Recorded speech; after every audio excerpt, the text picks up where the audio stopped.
Fala moçada, beleza? Tudo bem? Ó, vou gravar a retomada da aula 8, falar um pouquinho sobre equilíbrio químico, que é um tópico que não tem uma certa frequência de ser cobrado em vestibulares, tá? Não é uma questão assídua. Você pode falar que ano sim, ano não, você encontra questões desse tipo, tá? Bom, nós vamos estudar o princípio de Le Chatelier, que é o que rege o equilíbrio químico, e os fatores que alteram o equilíbrio em funções de adição ou de retirada de reagente ou produto, beleza? Então, vamos começar aqui então falando um pouquinho sobre o nosso queridíssimo equilíbrio químico, tá certo? Vou projetar para vocês. Bom, vamos nós então, moçada. Equilíbrio químico. Um equilíbrio químico é a situação em que a proporção entre reagente e produto de uma reação química se mantém constante ao longo do tempo, né? Cineticamente falando, é um equilíbrio entre as velocidades da reação direta, que é de formação de reagente, de produto, e da reação inversa, que é de decomposição de produto e formação de reagente, tá? Isso não é estático, isso é dinâmico. Cuidado com isso, tá? Macroscopicamente parece que parou, mas microscopicamente não. O equilíbrio químico ele é dinâmico, como se fosse uma roda gigante. A mesma velocidade com que o reagente vira produto, o produto vira reagente, dependendo da estabilidade do seu produto ou do seu reagente. Tá certo? Bom, quem estudou equilíbrio químico foi o Cláudio Luiz Bertollet, tá certo? Que estudou a parte, né, que envolvia o equilíbrio químico, né, e suas razões matemáticas em cima disso. Bom, chama aqui de A mais B o nosso reagente.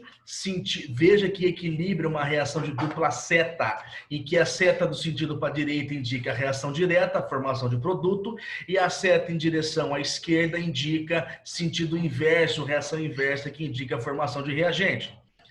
Temos aqui um gráfico. Veja que esse gráfico eu tenho concentração em mol por litro ou concentração molar no eixo Y, e no eixo X eu tenho tempo de reação, tá certo? Perceba que a concentração de ambos do reagente vai diminuindo com o passar do tempo, e a concentração do produto, isto é, a quantidade, vai aumentando com o passar do tempo até atingir o ponto de equilíbrio, onde essas duas velocidades aqui, do sentido direto e do sentido inverso, se igualam, mas a reação não parou. Você tem um equilíbrio dinâmico entre decomposição de reagente e formação de produto. Beleza? Isso é dinâmico. Bom, teoricamente toda reação química ocorre nos dois sentidos. Do reagente são convertidos em produtos e não se observa ocorrer o contrário, são chamadas irreversíveis. No nosso caso, há também uma série de reações nas quais, logo que certa quantidade de produto é formada, eles tornam a dar origem aos reagentes. Essas reações possuem o nome de reversíveis, que é o nosso processo, é um processo reversível. O conceito de equilíbrio químico restringe somente a reações reversíveis, tá certo? Bom, reversibilidade de reações. Um exemplo de uma reação reversível é a produção da amônia, H3, a partir do gás hidrogênio H2 e do gás nitrogênio N2, que faz parte do processo de Haber, o ciclo de Haber-Bosch. Para quem não lembra, o Sr. Fritz Haber foi chefe do serviço químico alemão durante a Primeira Guerra Mundial. Ele era assim, ó, com Hitler, né? Bom, e como compostos nitrogenados na época era uma riquíssima fonte para fazer armamento bélico, para fazer explosivos, ele, junto com o senhor Carl Bosch, engenheiro, propuseram uma produção de amônia, conhecida como processo de Haber ou ciclo de Haber-Bosch, no qual produzia-se amônia gasosa em grandes quantidades. Bom, então nós temos aqui nitrogênio gasoso, mais 3 mol de hidrogênio gasoso, sempre balanceamento de reação, se balanceia a reação, reação de equilíbrio, reação reversível, formando 2 mols de amônia gasosa. Perceba que nessa reação, quando as moléculas de nitrogênio e de hidrogênio colidem entre si, há certa chance da reação entre elas ocorrer. Assim como quando moléculas de amônia colidem entre si, há certa chance, né? A fisicoquímica é probabilística, tá certo? Há certa chance delas dissociarem e de se reorganizarem em H2 e N2. Isso é uma reação reversível, tá certo? Bom, chegará ao ponto em que tanto a velocidade de um dos sentidos, né, quanto a do outro serão idênticas. Nesse ponto, nenhuma das velocidades variará mais se forem mantidas as condições de onde a reação se processa. Então, depende da situação da reação. Se você não alterar as propriedades da reação, como pressão e temperatura, né, você tem esse equilíbrio dinâmico das velocidades, mas a alteração de pressão, volume, temperatura e quantidade de reagente altera o deslocamento do equilíbrio, tá certo? Ou seja, a tendência de formar ou produto ou reagente, tá certo? Bom, terá-se-á atingido equilíbrio químico conforme ilustrado abaixo. Veja aqui que é no primeiro exemplo aqui, ó, a velocidade da reação direta inversa em função do tempo. Então, a reação direta diminui a velocidade, a reação inversa aumenta a velocidade até o ponto de equilíbrio. Em termos de concentração, perceba que a concentração de hidrogênio reagente diminui com o tempo, concentração de nitrogênio reagente diminui com o tempo e concentração de amônia produto aumenta com o tempo até as concentrações se igualarem, que é o nosso ponto de equilíbrio. Esses exercícios de vestibular são gráficos, porém as reações diretas como a inversa ocorrem à mesma velocidade e desse jeito a proporção entre os reagentes e os produtos não varia. Por outras palavras, estamos na presença de um equilíbrio dinâmico e não de um equilíbrio estático. Cuidado, dei aqui para você a definição. Equilíbrio dinâmico em física é o estado de um corpo que se encontra em movimento retilíneo uniforme. Tá certo? E equilíbrio estático é o caso especial do equilíbrio mecânico observado no objeto em repouso. Tá aqui a diferença entre ambos. Então, o nosso equilíbrio químico ele é dinâmico, beleza? Bom, o equilíbrio químico é atingido quando na mistura reacional as velocidades da reação direta, reagente formando produto, inversa, produto formando reagente, né, regenerando os reagentes, ficam iguais. Uma vez atingido o equilíbrio, a proporção entre os reagentes e produtos não é necessariamente 1 para 1. Essa proporção é descrita por meio de uma relação matemática.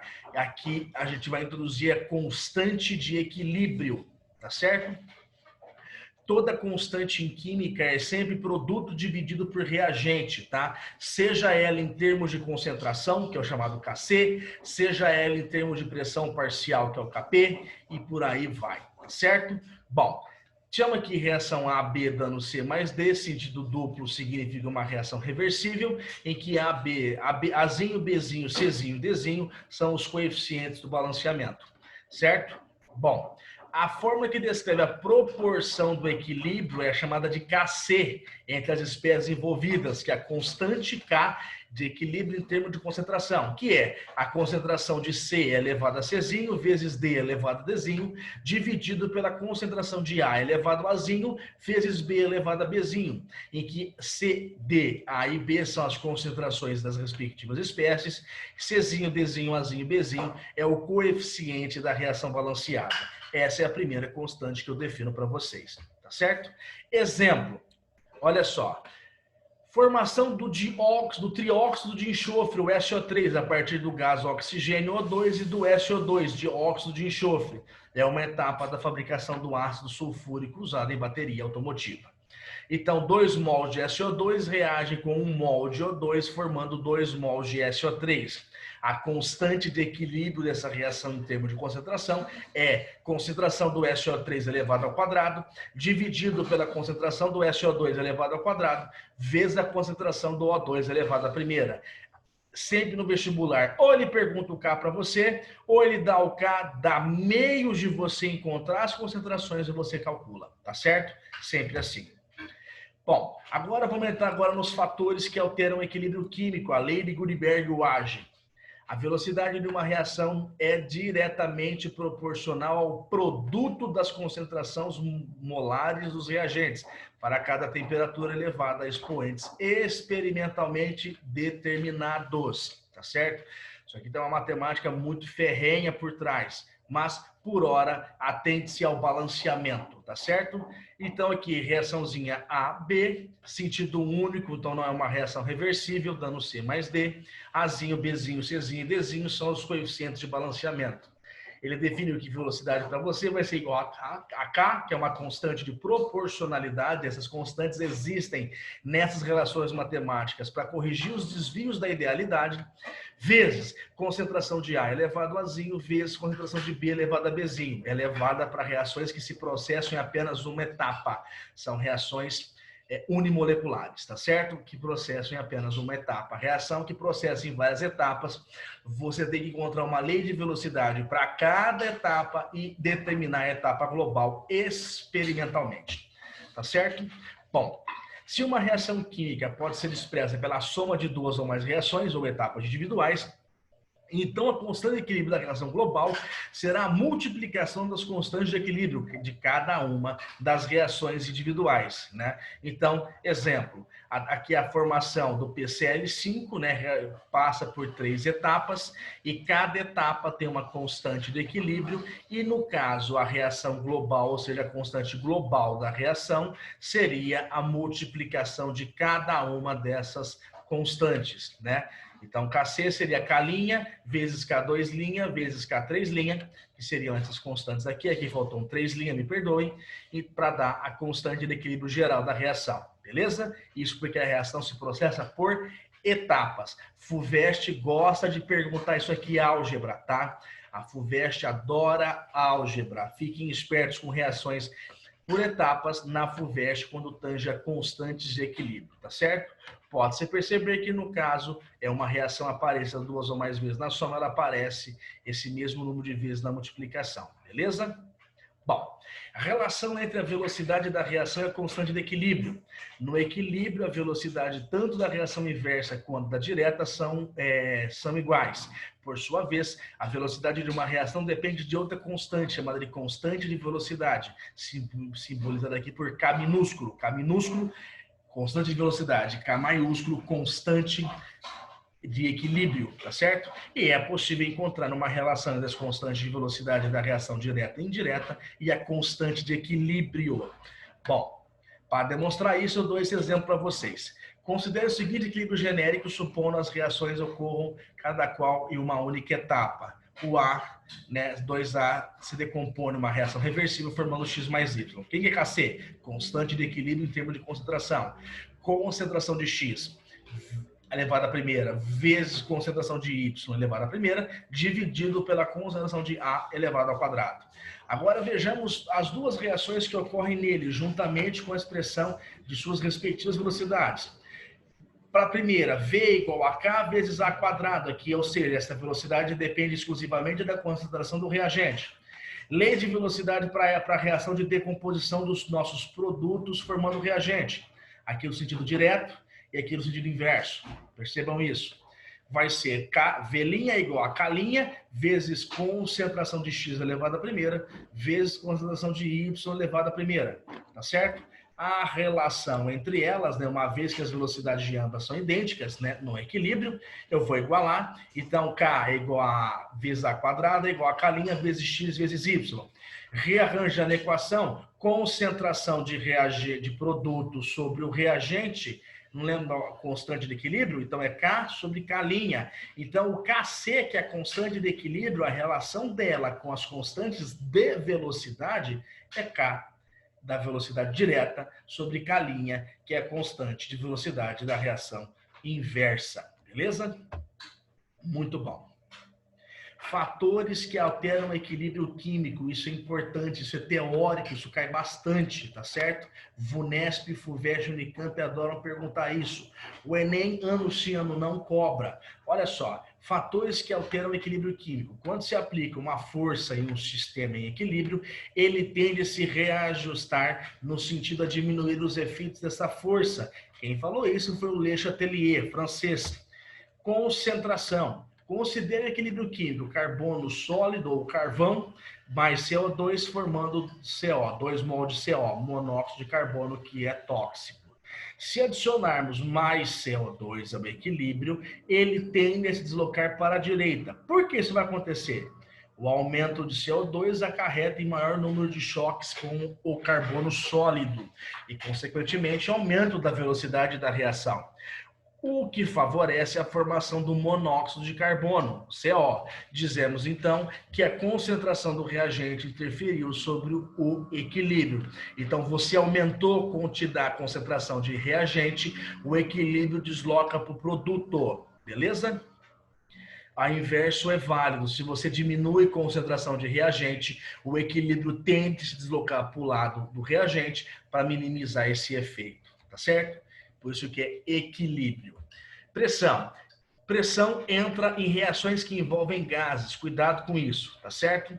Bom, se considerarmos o equilíbrio como sendo gasoso a uma pressão, a uma temperatura constante, desculpem, teremos o deslocamento de equilíbrio no sentido de diminuir o aumento da pressão. Exemplo, SO2, 2 mol dele reagindo com 1 mol de O2, formando 2 mol de SO3.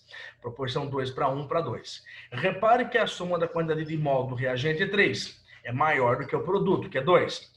Um aumento de pressão no sistema favorece a formação do SO3, porque nesse sentido há uma diminuição do número de mol do gás. O equilíbrio tende a se deslocar para o lado de menor volume, e isso para a pressão. Então você aumentou a pressão, o equilíbrio se desloca na proporção de menor volume, ou menor número de mols. Assim a pressão também diminui. Se diminuirmos a pressão, haverá uma expansão de volume dos reagentes. Com isso, o equilíbrio desloca-se para a esquerda, maior número de mol, que é o sentido inverso. Beleza? Bom, temperatura. Considerando que o equilíbrio ocorre tanto reações endotérmicas, que absorvem calor, quanto reações exotérmicas, que liberam calor, lembra que calor é energia, conforme a equação. Nitrogênio mais 3 mol de hidrogênio, uma reação reversível, dupla seta, formando 2 mol de amônia gasosa. O sentido direto é exotérmico e o sentido inverso é endotérmico. Eu falo para vocês que o aumento de temperatura do sistema, o equilíbrio desloca-se para a esquerda, a reação endotérmica, porque está absorvendo esse calor externo, para que o calor seja absorvido e não afete o equilíbrio. Agora, uma diminuição de temperatura, o sentido do equilíbrio é deslocado para a direita, na reação exotérmica, para compensar o calor retirado do equilíbrio, beleza? Bom, o que é um equilíbrio heterogêneo? Quando todas as substâncias envolvidas no equilíbrio se encontram no mesmo estado físico, disse que temos um equilíbrio homogêneo, que é o caso de todos os equilíbrios apresentados até aqui, então. Analogamente, os equilíbrios onde estão envolvidas mais de uma fase são chamados de equilíbrio heterogêneo. O caso do carbono sólido reagindo com o CO2 gasoso é um exemplo de equilíbrio heterogêneo, tá certo? A amônia é um exemplo de equilíbrio homogêneo, porque eu estou reagindo nitrogênio gasoso com hidrogênio gasoso, formando amônia gasosa. Beleza? Bom, na expressão da constante de equilíbrio, temos as concentrações das espécies envolvidas. A concentração pode ser calculada dividindo-se o número de mols da substância pelo volume que ela ocupa. O número de mols apresenta a quantidade de matéria e, por isso, ele é proporcional à massa. Assim, o número de mols dividido pelo volume é proporcional à massa dividido pelo volume. Com isso, a expressão para a constante do último equilíbrio apresentado fica, que esse caso aqui, fica Kc é igual à concentração do NiCO 4 elevado à primeira, dividido pelo CO elevado à quarta. Componentes sólidos não entram na expressão do Kc. Componente sólido não entra na expressão do Kc. Beleza? Equilíbrio gasoso. Pela equação geral dos gases perfeitos, né, vulgo, né, PV igual a nRT, o puta véia não rejeita tarado, passei a vara no rabo do tetão, onde PX é a pressão parcial. Cuidado, para sistemas gasosos eu trabalho com pressão parcial, que é a pressão exercida por cada molécula do gás que constitui a mistura, onde PX é a pressão parcial de um gás X, qualquer, ou seja, a pressão que ele teria caso tivesse apenas ele no recipiente, V é o volume ocupado pela mistura, Nx é o número de mols do gás, R é a constante universal dos gases perfeitos, ou dos gases ideais, que depende exclusivamente da unidade de temperatura e pressão, e T é a temperatura em graus Kelvin, temperatura absoluta. Rearranjando a equação, número de mols pelo volume é igual a pressão parcial sobre RT. O membro esquerdo, número de mols sobre o volume, é a fórmula do cálculo da concentração molar do gás. concentração molar é número de mols por volume. A constante R é sempre a mesma e a temperatura T não varia em um sistema que permanece em equilíbrio químico. Assim, o único fator que pode variar na equação de um equilíbrio é a pressão Px. Dessa forma, pode-se dizer que a concentração do gás é proporcional à sua pressão parcial. Beleza? Então, aqui um exemplo aqui, ó, hidrogênio gasoso e iodo gasoso formando ácido iodídrico, 2 mol. Quem que é Kp? Constante de equilíbrio em termos de pressão parcial, só entram gases. Os Kp só entram gases. Vai ser pressão parcial do HI elevado ao quadrado, dividido pela pressão parcial do H2 elevado à primeira, vezes a pressão parcial do I2 elevado à primeira. Observe que agora a constante de equilíbrio está representada por Kp em vez de Kc, quando o cálculo foi feito usando a concentração dos gases. Essas duas constantes para o mesmo caso possuem valores diferentes uma das outras. Então é importante especificar qual das duas está sendo utilizada, tá certo? A adição ou remoção dos reagentes, isso não serve para sólidos. Tal resposta do equilíbrio pode ser sumarizada assim pelo chamado princípio de Le Chatelier. Quando uma perturbação externa é aplicada a um sistema em equilíbrio dinâmico, foi exatamente o que nós falamos agora há pouco, o equilíbrio tende a se ajustar para diminuir o efeito da perturbação. À medida que as reações se processam, as velocidades vão se aproximando até se igualarem e assim atingir novamente o equilíbrio. A constante de equilíbrio será a mesma de antes de se adicionar ou remover substâncias, tá certo? Bom, compressão, comprimir vem de redução de volume, expansão vem de aumento de volume. Comprimir, um equilíbrio gasoso pode ser afetado pela compressão, redução volumétrica, de acordo com o princípio de Le Chatelier, com o aumento da pressão, que acarreta numa redução de volume, o equilíbrio tende a se deslocar no sentido de diminuir essa pressão, no sentido de maior volume, o que significa favorecer a reação que resulte no menor número de moléculas do estado gasoso. Neste caso, o valor da constante de equilíbrio também não é alterado. Para se observar tal efeito, considere a seguinte reação. Esse tetróxido de nitrogênio se decompõe numa reação reversível, formando 2 mol de NO2 gasoso. Quem é Kc? NO2 ao quadrado dividido por N2 ao 4 elevado à primeira. Bom, relacionando, se o valor de volume V diminuir, é preciso que o número de mols de N2 ao 4 aumente para que o valor da constante de equilíbrio permaneça o mesmo. Na reação, esse reagente representava metade do número de moléculas do produto, que era proporcional de 1 para 2. O mesmo raciocínio pode ser aplicado em qualquer equilíbrio gasoso. Quem é Kc?